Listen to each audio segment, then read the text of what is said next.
Pinakasalan daw nung Amerikanong pen Sandali, pal ah. niya. Dali. Naku, ang mga Amerikano talaga, mahilig sa pangit.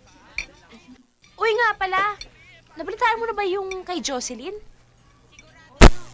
Oo nga daw. Oh, abutin mo. Pinakasalan daw nung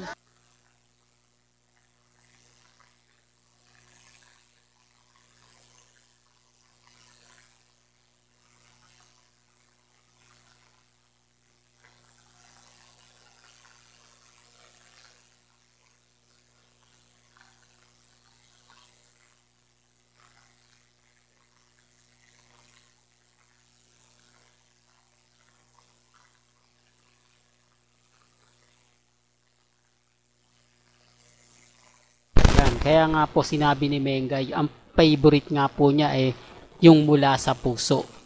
Di po ba? Nakakatawa naman po kasi maraming nakaka-relate dito. Lalo na po yung mga mommies, mga titas, mga senior, di po ba, ng mga panahon na, di po ba? Kaya nga sabi ko sa inyo, si Mengay, pasimple lang yung mga banat niya. Pasimple lang yung mga post niya. Di po ba? Kaya ako lang sinasabi dahil sabi ko nga po sa inyo, baka magkaroon na ng malaking break si Mengay sa TV5. Marami kasi mga bali-balita na kumbaga pagkatapos nga po raw ng sitcom o comedy show ni Mengay na Hula Mo, Huli Ko, marami pa raw pong project na nakalaan para kay Mengay.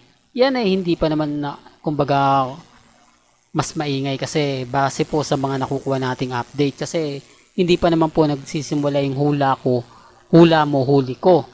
Hindi po ba? Kaya pag nagsimula yon talaga naman pong tatakbo o niningning na naman ang karera ni Mengay. Na siyempre aabangan natin yan. Sinasabi ko lang po ito para lang klaro ha.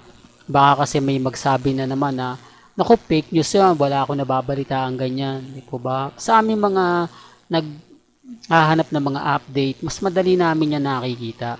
Mas madali namin yan nalalaman. O, kaya nga sabi ko sa inyo, kung mga update lang po pag-uusapan, kung mga post lang po ni Mengay sa Instagram, sa Twitter, sa Facebook, hindi po ako nagpapahuli. Sinasabi ko lang po yung totoo. Lalo na nga po kapag ang pinag-uusapan natin, Aldab, hindi tayo magpapahuli. Kasi gaya nga po ng pinapaliwanag ko lagi, si Mengay hindi naman tayo pinapasakitan Iba nga po yung post niya sa mga sinasabi at hiling ng mga army. Lalo na nga po sa studio ng Eat Bulaga. Di po ba? Sa TV5, marami dong maririnig mo, Mengay, Armin, Arjo, etc. etc. Di po ba? Pero may kita nyo naman po sa mukha ni Mengay na hindi niya pinapansin. Pero pag tinawag mo siyang main cutie, talaga naman pong lilingon at lilingonin ka. Di po ba? Gaya na sinabi ko, yung mga viewers po, hindi naman po lahat yan ayaw panoorin si Mengay. Yung iba pumupunta doon para makita po at masilayan si Main Polkerson. Di po ba? Pero bago nga po pala natin ituloy itong magandang update natin, kung bago ka lang sa channel na to, at isa kang true-blooded Aldab Nation na nagmamahal kina Mengay at Isoy, tama po ang channel na pinuntahan mo, kaya consider na po kitang bagong subscriber. At huwag mong kalimutang i-share ang mga video po natin sa mga mami, sa mga titas, at sa mga senyor. Remind ko lang po sa mga update po kay Mengay, lalo na rin po kay Alden Richard, sa mga nagsasabi ng ganito, nagsasabi ng ganyan. Lalo na po ngayon na talagang ramdam na ramdam mo yung presensya. Ramdam na ramdam mo yung mga kumbaga kaganapan.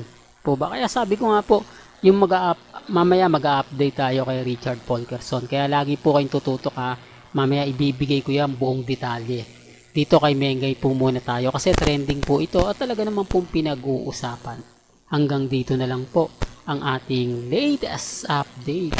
Hanggang sa muli, salamat po sa panonood at pakikinig.